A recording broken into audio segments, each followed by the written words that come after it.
Alright. Let's start off by saying Barakatah Yahweh, Ba'ashem Yahweh Shai, Ba'ashem Rakah Kodash. Welcome to the live lesson. The name of this one is End of an Empire. And pretty much, we're coming down to the wire,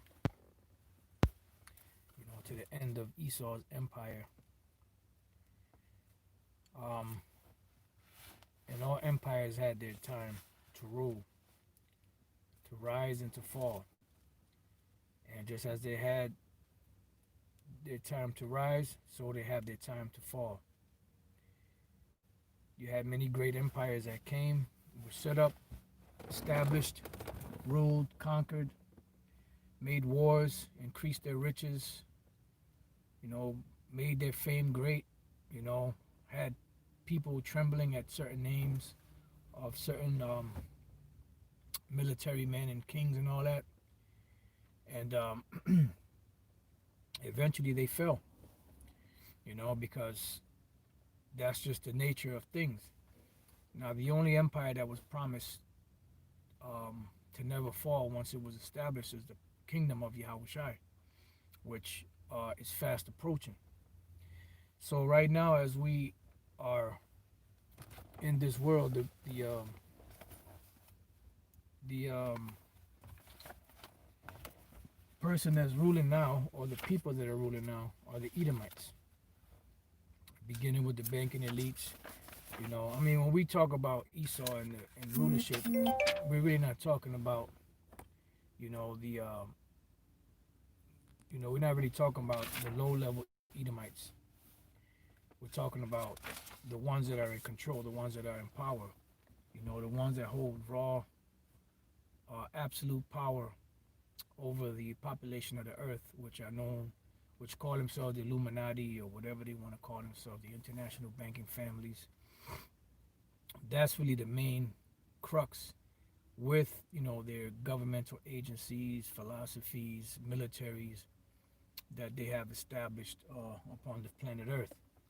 And through that establishment, they have influenced all nations on the planet Earth to pretty much follow behind everything that they do, and that's why we see the world in the condition that it's in. You see, no matter where you go on the planet today, you would think you were back in America, because all places around the world have set themselves up like America.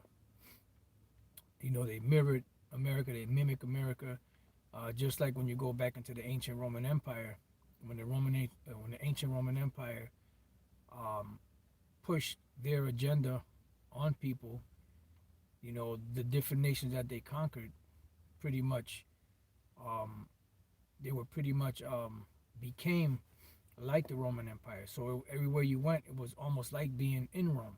It's no different than America, just like Greece. When the Greeks were ruling and they pushed the Hellenization upon people, all peoples learned the language of the Greeks. They learned the customs of the Greeks, the building types, the architecture, how they built their buildings. Everything was Greek because it was a time of the Greeks. They were just Edomites that happened to call themselves Greeks. Like the Romans were Edomites that happened to call themselves Romans. Like the so-called white men today are Edomites, but they call themselves American, European, so on and so forth. So the last rulers on the planet, which we know is the last times because of the prophecies that are playing out throughout the planet, the scriptures say that the last rulers to rule would be the Edomites. And we have that here in the book of 2nd Ezra 6. And just go to verse 9. It says, "For Esau is the end of the world, and Jacob is the beginning of it that followeth." So when Esau is in rulership, which he is now, the very next empire to rule would be Jacob, which beginning with Yahweh B'Shem Yahweh Shai. And when we read the book of Daniel 7, the Lord gave 4 major empires that would rule, and after that 4th empire, whose rulership came? The verse 9 starts off with, matter of fact, let's get that. Daniel chapter 7, verse 9. Because, see, Daniel chapter 7 is a very key chapter in prophecy. And that's why a lot of these plantation Christians slash Renaissance Christians do not deal with prophecy, because if they were to go into prophecy, they would have to admit that America is in the Bible and that the end of the world um, is at hand.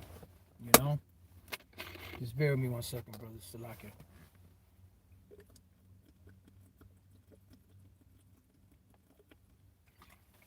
All right, so let's go to Daniel 7 and 9.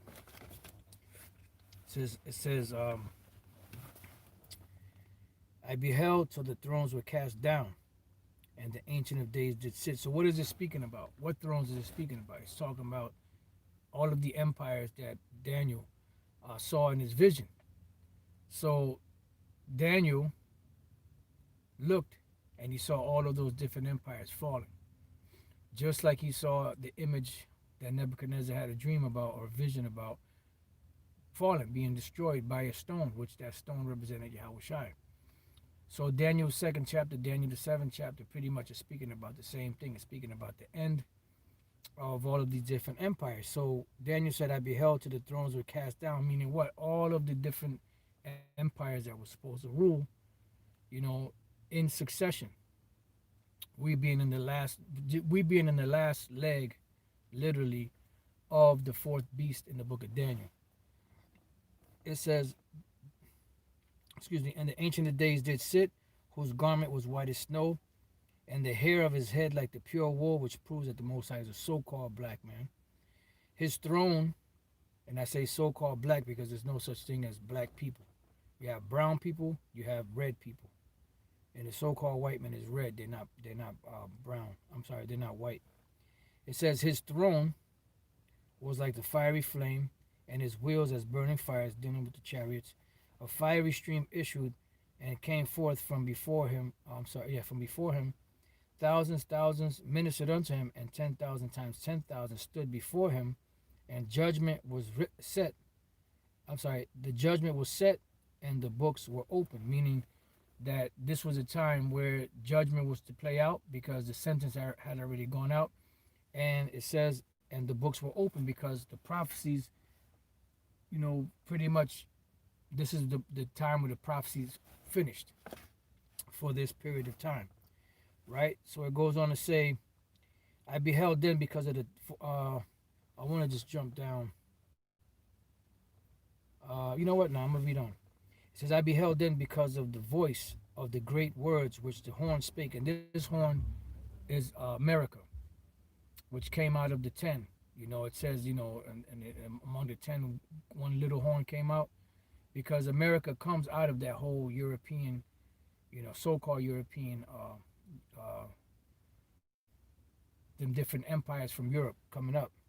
It says, I beheld even till the beast was slain and his body destroyed and given to the burning flame, because this is how the final empire of Esau would fall. It would be destroyed by fire. And there's one scripture I want to read, Lord's will, that goes into that whole conflagration, which is a fancy way of saying fire. All right? So that is the judgment. That is a lake of fire that is spoken of in the book of Revelation. It says, as concerning the rest of the beasts, meaning the other empires, the other nations, it says they had their dominion taken away because they have to go into slavery, yet their lives were prolonged for a season and time. Why? Because they're not going to be totally annihilated and destroyed and burnt up like Esau is going to be burnt up. That's the difference. After Esau serves his 1,000-year punishment of brutal, hardcore punishment, the next phase after that is they will all be rounded up and burnt up, and you'll never see another Edomite ever again. Now, it was taught years ago, which makes sense, that the spirits of Esau would mingle among the other nations, because the spirit never dies, and those spirits were made to be on the earth, so it remains to see how it's going to play out. But it does make sense that their spirits will go into the other nations, but we'll find out when the kingdom is established. All right, now reading on, it says, as concerning, I read that already. Verse 13, which is the point.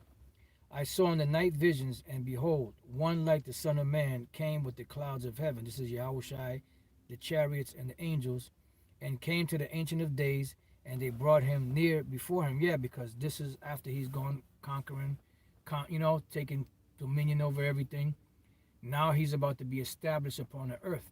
So it's like a prince being brought before the king, the prince being the son, the king being the father. And the father is about to set up and establish his son, on the throne, give him a position, in the kingdom. So it says, I saw in the night vision, and behold, one like the Son of Man came with the clouds of heaven, and came to the Ancient of Days, and they brought him near before him, and there was given him dominion and glory and a kingdom, that all people, nations, and languages should serve him. His dominion is an everlasting dominion which shall not pass away, and his kingdom that which shall not be destroyed. So that's what we're waiting for Yahushua to get his kingdom, because as the Apostle Paul said, everything was put under him, but we don't see it put under him yet, because we acknowledge, but the world has not acknowledged the Most High Yahweh, his son Yahushua. The tenets of the scriptures, the true truth of the Bible. Every knee is not bound to Yahushua. If you have people out there in so-called religion bound to anything, they're bound to the other white meat. They're bound to a picture of Caesar Borgia / Serapis Crispy, as I call him, but Serapis Christus. They're not bound to Yahushua. So this we're coming to this point. So in order for this to come, the empire that's ruling now has to fall. That's why the name of the lesson is the end of an empire.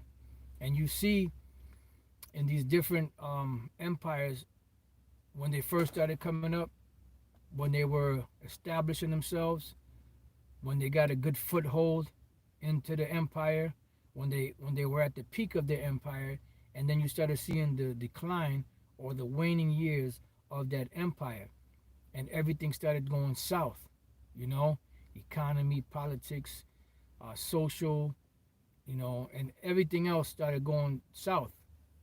And eventually what happened? There came other warring nations that took over that particular nation.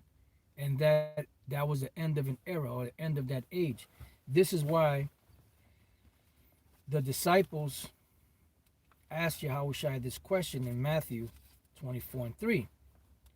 It says, and as he sat upon the Mount of Olives, the disciples came unto him privately, saying, tell us, when shall these things be, and what shall be the sign of thy coming? See, sign. So according to certain individuals, looking for signs is wicked.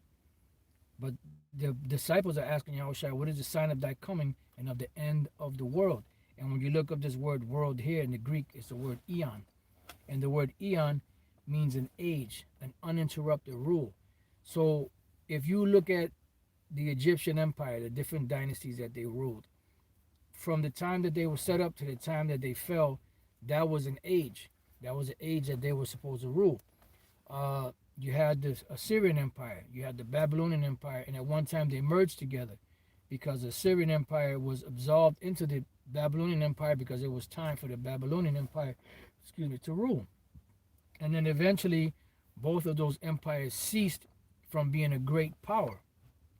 And then you had the Medo-Persians that came in. So you had the Medes and you had the Persians. The Medes were absorbed into the Persian Empire, became the Medo-Persian Empire. You saw their rise and you saw their fall. Then you had the Greeks come into play, and you saw the rising of the Greeks, and you saw the fall of the Medo-Persian Empire. Then you had the Romans come in. You saw the rise of the Roman Empire and the fall of the Greek Empire. Then you saw the fall of the Roman Empire, and what was established was a Holy Roman Empire / Byzantine Empire. And that came to a halt during the time of the Renaissance period. And after the Renaissance period, we're in the empire that began with the Renaissance period. So we're in the waning years of that Renaissance empire. that govern the whole world, because now through America they have gained hold of the whole world entirely, and it tells you that as you read further down in the book of Daniel, the 7th chapter. So the disciples wanted to know when was going to be the end, the sign of that coming and the end of the world, the end of the age, because what they were looking for the kingdom of heaven. All right, and in order for the kingdom of heaven to be established, Esau, the ruling government right now, has to fall. This ruling empire has to fall.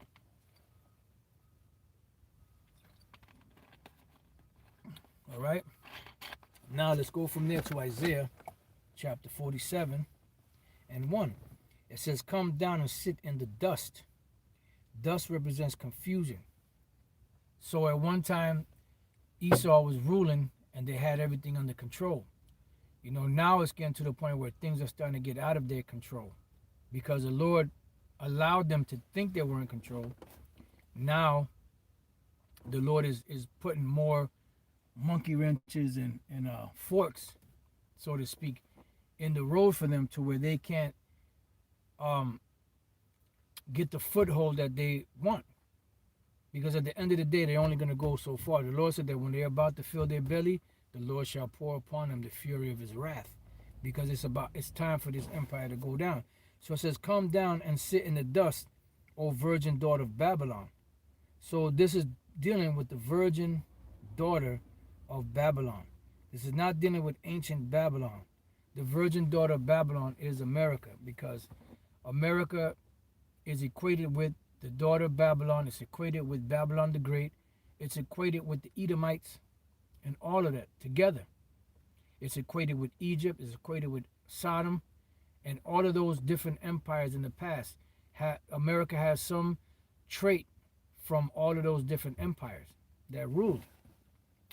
So it says, "Come down and sit in the dust, O virgin daughter of Babylon." Why? Because you no longer are able to rule. You're no longer going to be able to sit on this throne that you have had for, this long period of time that you had it.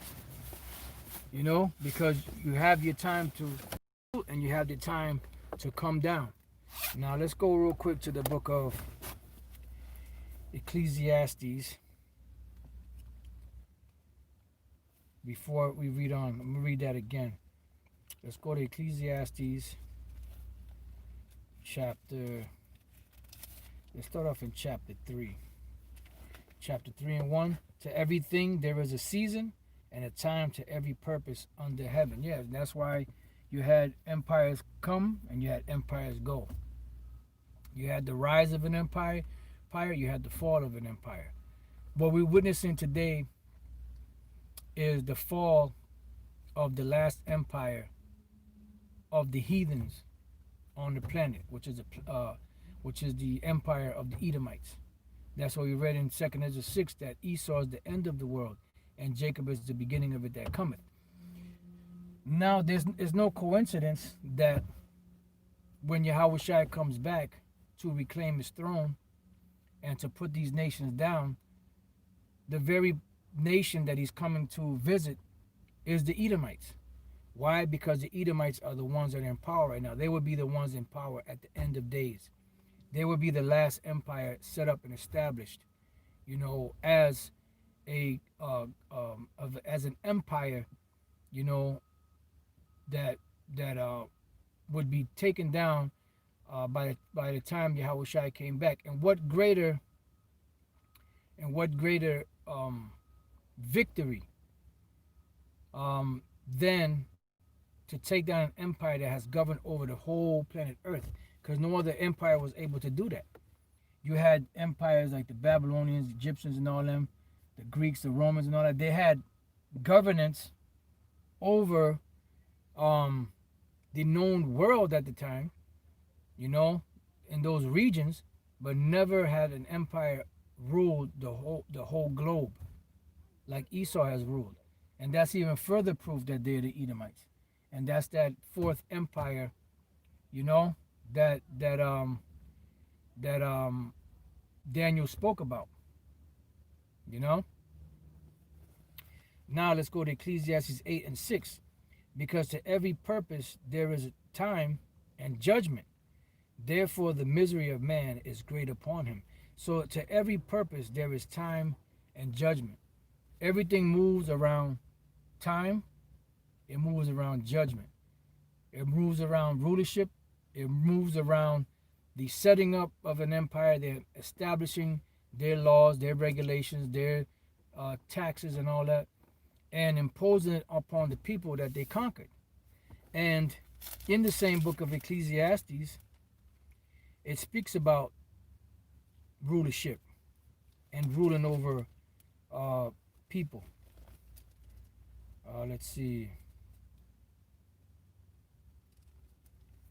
Verse 9. All this have I seen, and applied my heart unto every work that is done under the sun. There is a time wherein one man ruleth over another to his own hurt. So pretty much, you got the power, you got the ability to rule, but guess what? It's to your own hurt, because the people that you put into captivity, the people that you ruled over, happen to be the people of the Most High, the Israelites. And what did the scripture speak of? The scripture speak about the controversy of Zion, which the Most High takes very serious. You know, Yahweh Bashem Yahweh takes that very serious. So, if it's to your hurt, that means that you rose up into power. You have this, what they call a smoke and mirrors act going on. You know, you have this having the world believe that you are this wise, all-knowing individual that set up and established this world, you know, through your democracy, through your finance, through your military, through your social programs, you know, politics and all of that. But what it is just a temporary thing, because really what you're doing is you're temporarily holding, you know, the position of power until the Lord comes back and smacks the scepter out of your hand. The Lord already said that he took that from you. See, this is what this is why the scriptures, the Most High says that unto the wicked, what hast thou to do to declare my statutes, or that thou shouldest take my covenants in thy mouth, seeing thou hatest instruction and castest my words behind thee. Why? Because they have the book. They know what's going on. They know that things are playing out exactly how they're supposed to play out according to the scriptures. But for some reason, although they know, the part of them accepting it is taken away from them.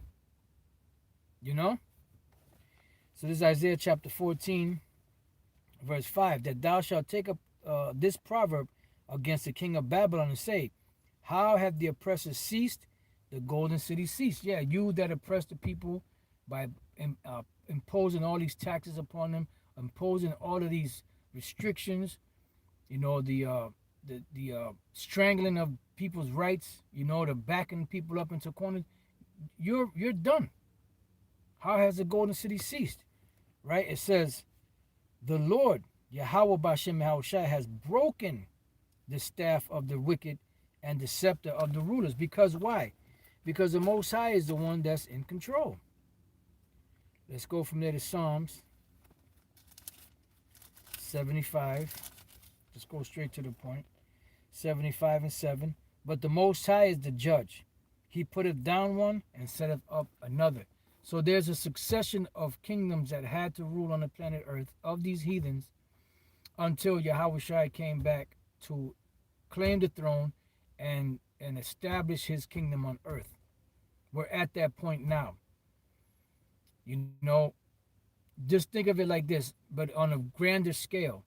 Whenever you go back into history and you look at these different empires when they came into rulership, and they were ruling for a while, and they had enemies, adversaries, you know, different nations coming against them, warring against them. Just look at it like this.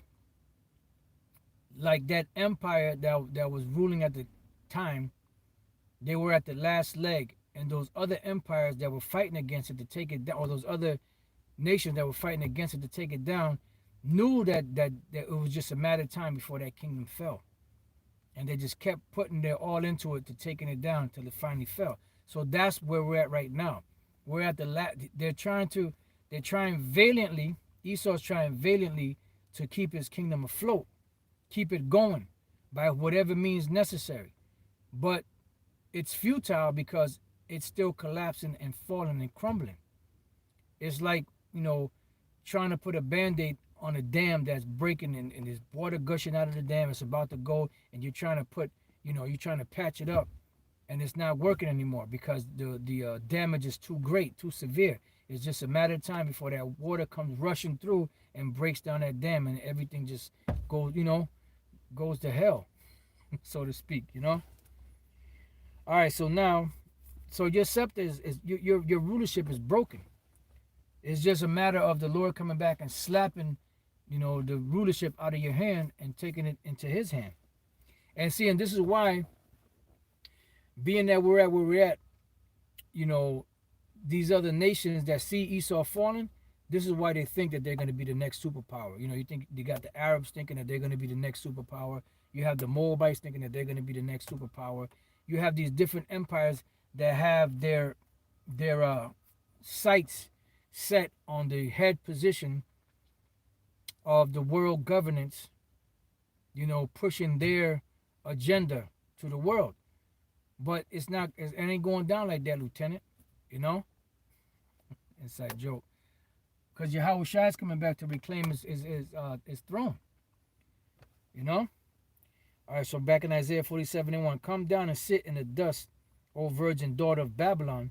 Sit on the ground, there is no throne, O daughter of the Chaldeans, for thou shalt no more be called tender and delicate. Yeah, you're not going to be called, because at one time Esau was living it up. I mean, they were living it up, but that's not so anymore. Now they're on their their waning years, their demise now. And remember earlier we read, I forgot what precept it was we read, but it spoke about the Lord coming and destroying this place by way of fire.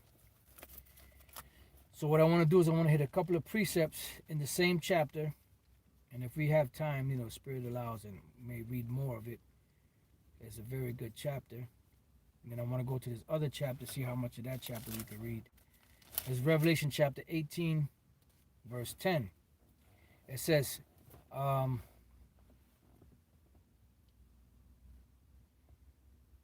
you know what? Let me start up a little bit above that. Start at 8. Therefore shall the plagues come in one day, death and mourning and famine, and she shall be utterly burned with fire. And this is what we're waiting for the Lord to utterly burn this place, America, Babylon the Great, by way of fire. For strong is the Lord Yahweh Bashem Shai, who judgeth her. So this is the Lord that's judging this place. These are His judgments. All we're doing is reiterating what the Lord already said. It says, and the kings of the earth, which are the other nations, who have committed fornication and lived deliciously with her, which we've mentioned all these different examples, shall bewail her and lament for her when they shall see the smoke of her burning. Why? Because they're not going to be able to sell their wares anymore. Not because they're going to feel sorry for this place. They could give a damn about Esau, but they're not going to be able to make that money like they were, because people, although America is on their waning years, these nations are still getting paid off of this place by selling their wares here more expensive than what they make it for. It says, standing afar off for the fear of her torment, saying, alas, alas, that great city Babylon, that mighty city, for in 1 hour is thy judgment come. And it's only going to take an hour to decimate America.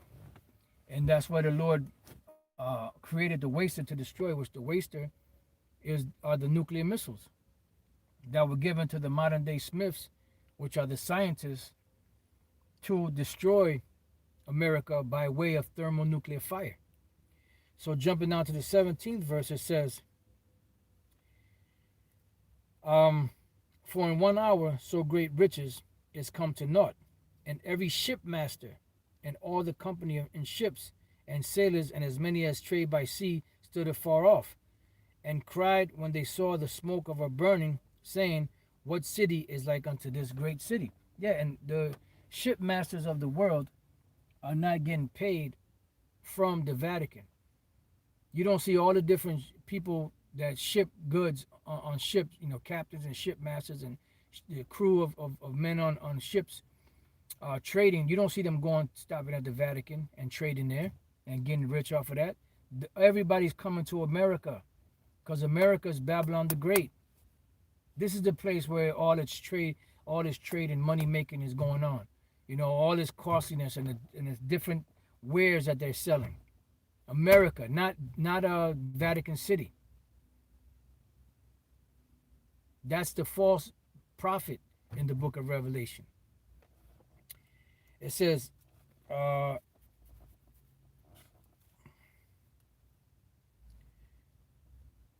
right. It says, and they cast dust on their heads, and cried, weeping and wailing, saying, Alas, alas, that great city, wherein were made rich all that had ships in the sea, and that's not happening in the Vatican, by reason of her costliness, for in 1 hour is she made desolate. And that's it. So we're witnessing the waning years of the fall of this empire called America, who has governed across the four corners of the earth. And this is the very ending, or the very end of the fourth beast in the book of Daniel. This is the ending of the image of Nebuchadnezzar that he saw. The feet of iron, part of iron, part of clay, with the toes. And he saw the stone coming. So we're about to go into the phase after Esau does what he does of the stone, which is Yahushai, hitting the feet and breaking down the whole image. Because in essence, America holds the power of all those other empires. Because remember, power is never lost. It's always transferred. So the power of these different empires were transferred, from the Egyptians. You had the Assyrians to the Babylonians, to the Medes, to the Persians, to the Greeks, to the Romans, to Jake, during the Renaissance, during the Holy Roman Empire slash the Byzantine Empire, then transferred over again to the Renaissance period. So that power has been transferred from once one empire falls and the other empire takes place, they absorb the power of that first empire all the way up until today. So America is the one that's holding sway and power from all those different empires that ruled in the past. And we read here in Ecclesiastes 10 and 8, because of unrighteous dealings, injuries, and riches got by deceit, the kingdom is translated from one people to another. So we're witnessing that transfer or that translation, because all of those empires went from one empire to the next. The one that conquered absorbed the first one, all the way up until today. When Yahushua comes back, he's going to absorb this kingdom, but he's going to destroy it, take the power, and is going to rule it in righteousness. That's the only difference. All them other empires didn't rule in righteousness. They ruled in wickedness. They incorporated some of the wicked um, some of the wicked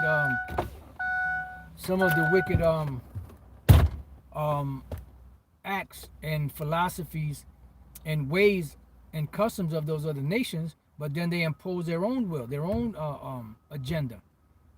But for the most part, they just took on that power. That's why you see America doing a lot of things that the ancient Roman Empire did. The setting up of the so-called president every year in the Senate House and all that. That goes back to the Roman Empire. So they absorbed that into it. And the Roman Empire got certain things from the Greek Empire, who got certain things from the Medo-Persian Empire, who got certain things from the Babylonian, Assyrio-Babylonian Empire, so on and so forth. There are things in America that they practice that goes back to ancient Egypt. That's what you have on the back of the dollar bill, that pyramid. There's no America is not known for pyramids. America is known for the eagle, for certain other things.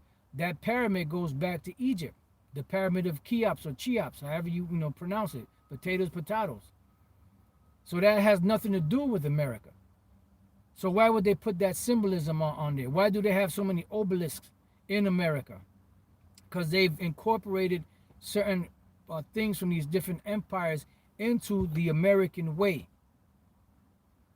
So now we're witnessing the translation of power from America is going to go to Yahweh Shai. But before that happens, the Lord has to cause the friction between these nations to go to war to establish or to bring forth this lake of fire through the missiles.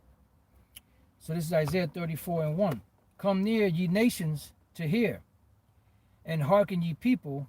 Let the earth hear, and all that is therein, the world and all things that come forth of it. Yeah, because this message is to everybody. Remember, the Lord said through the mouth of Jeremiah that we are prophets unto the nations. So this message is going to the whole world because we're, through the spirit and power of Yahweh Shem Shai, we're introducing the beginning of Yahweh Shai's kingdom.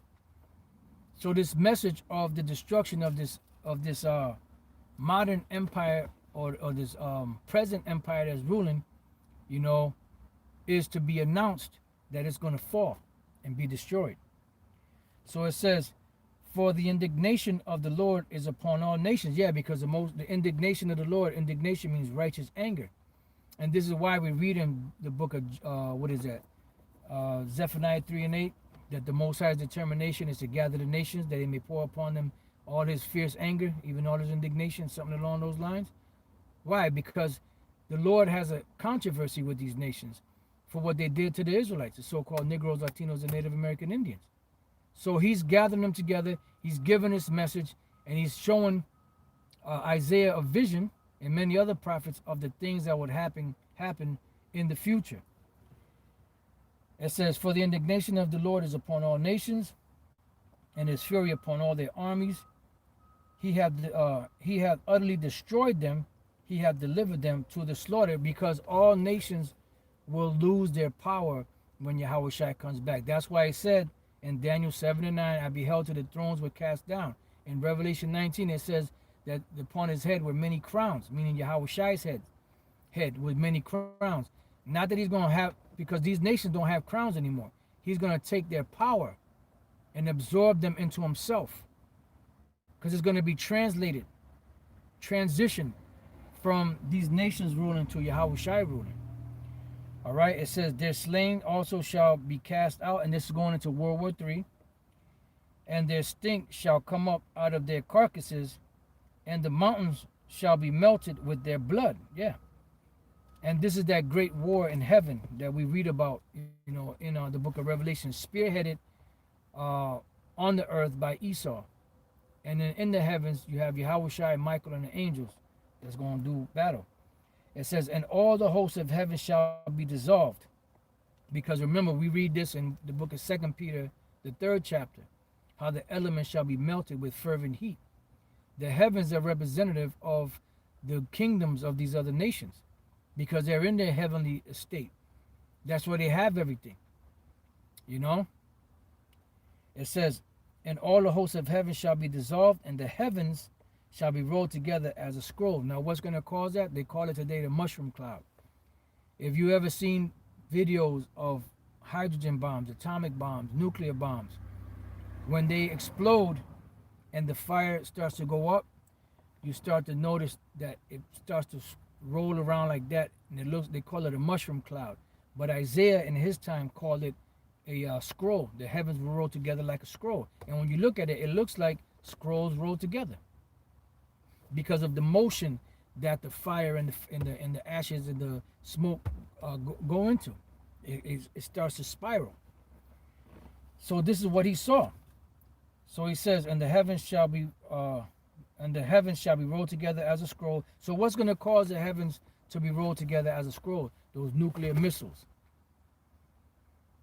And in Revelation, I believe it's the 9th chapter, it speaks about 100 million or 200 million missiles, I believe, if I'm not mistaken. I haven't read that in a while, you know. So there's going to be many millions of missiles hitting this place. So that now we understand why the scriptures say that the earth shall rock to and fro like a drunkard. Now we understand why when the apostle John saw what he saw, that fire, he described it as a lake of fire, because he was up in the chariot looking down and he saw America totally engulfed in flames, and it looked like a lake that was burning with fire.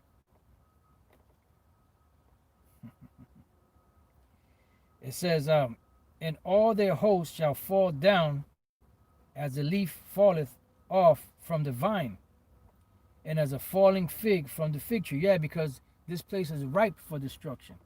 You know, it's ripe for destruction. Just bear with me 1 second, brothers. Just bear with me 1 second.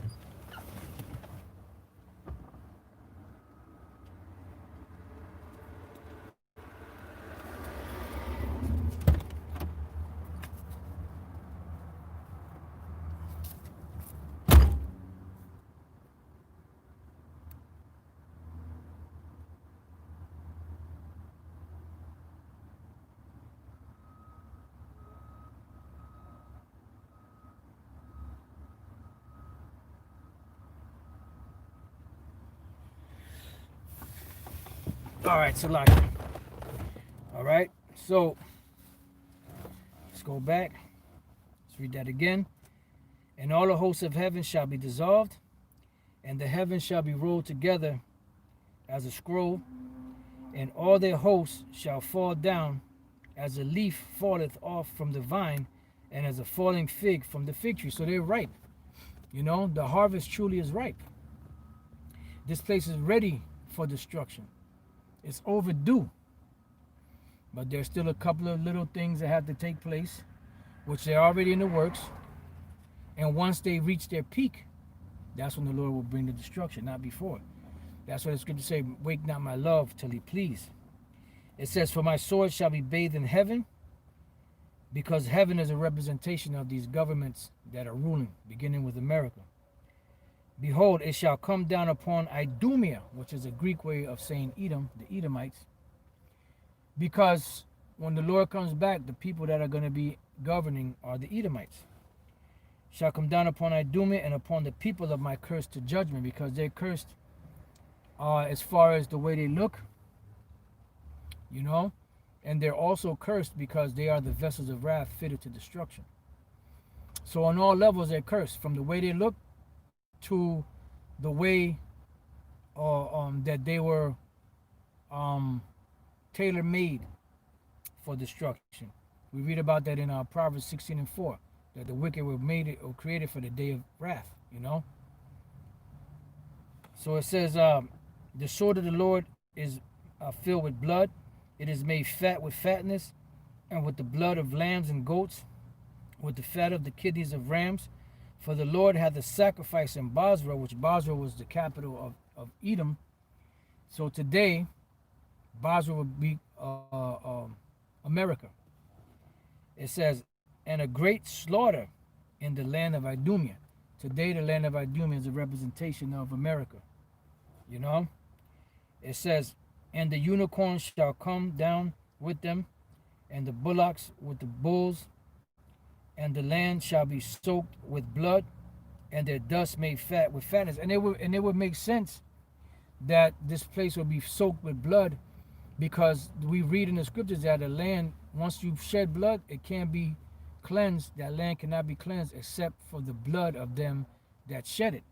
And that's why how we understand and know and believe that reincarnation is real, because these devils that are here today are the same devils in the past that did all the wicked shit to our people.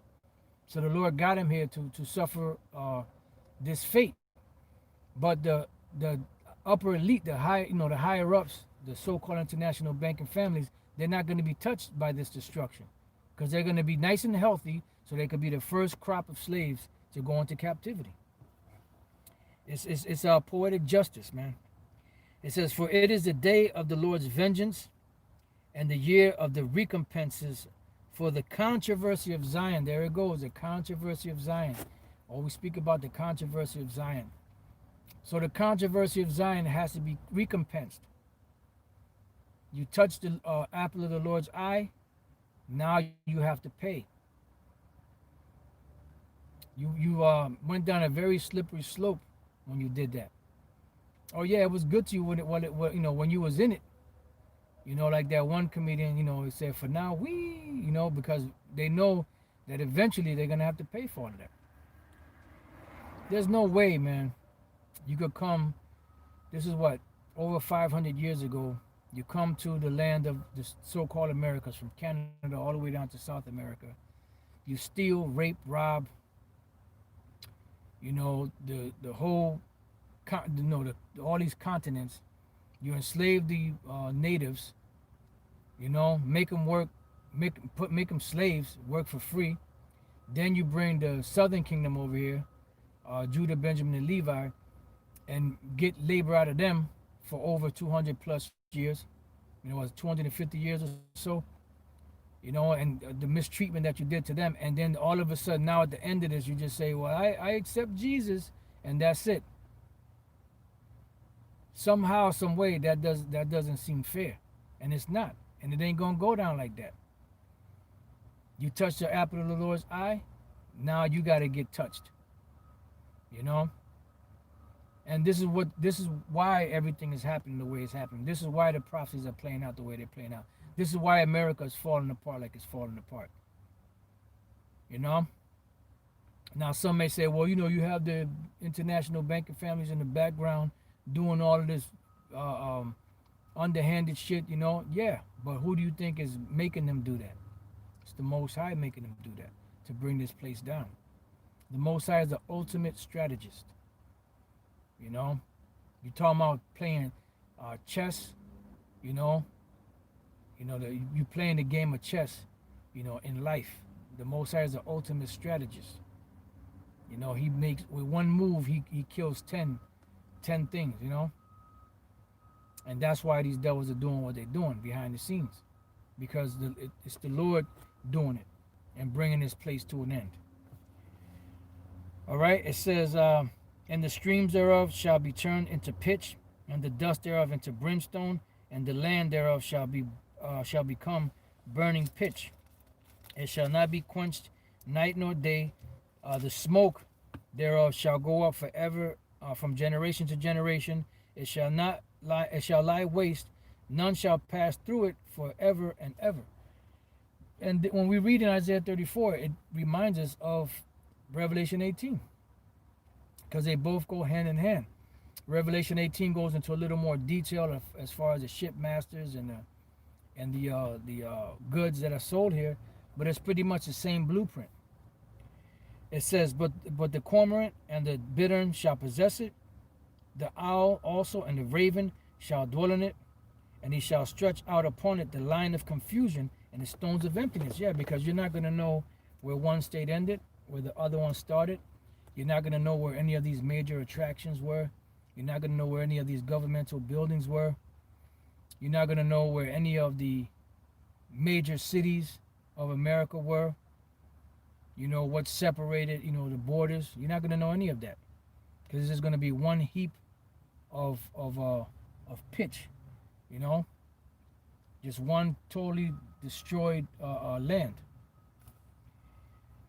They shall call the nobles thereof to the kingdom. This is the Lord being facetious.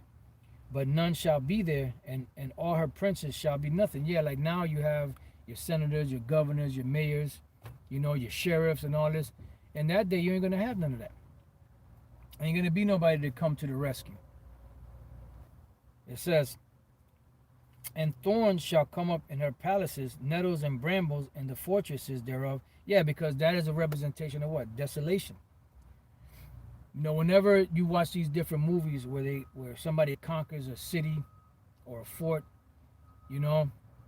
and they kill the people off, they burn the place, they take the animals or whatever the case is, and then they move on to the next one. The person that comes afterwards and runs into that city, they'll see brambles and thistles and stuff growing. They'll see ruins, because that place was conquered. But the difference is, this place here, once it's destroyed, there's not going to be anything remaining. There's not going to be one stone upon another that shall not be cast down. It says, in the fortresses thereof, and it shall be an habitation of dragons and a court for owls. Yeah, unclean beasts and birds and wild animals. The wild beasts of the desert shall also meet with the wild beasts of the island, and the satyr shall cry to his fellow, and the screech owl also shall rest there, and find for herself a place of rest. There shall the great owl make her nest, and lay and hatch, and gather under her shadow. There shall the vultures also be gathered, every one with her mate. And this didn't happen to any other nation. This didn't happen to ancient Babylon. This is going to happen to America, Babylon the Great, because this is the last empire to rule. When you read Daniel the seventh chapter, next time you read Daniel the seventh chapter, think of the fourth beast, which is the Roman Empire, with the incorporation of America and the ending of America falling and Yahweh Shai coming and being established. Then you'll get a better understanding of what the book of Daniel 7 is all about. It's about the different empires, heathen empires to rule before Yahweh Shai came back on the scene. So we're witnessing the end of an empire, which is America, Babylon the Great. So with that, I pray that you brothers have been edified. To the next time I say, Shalom.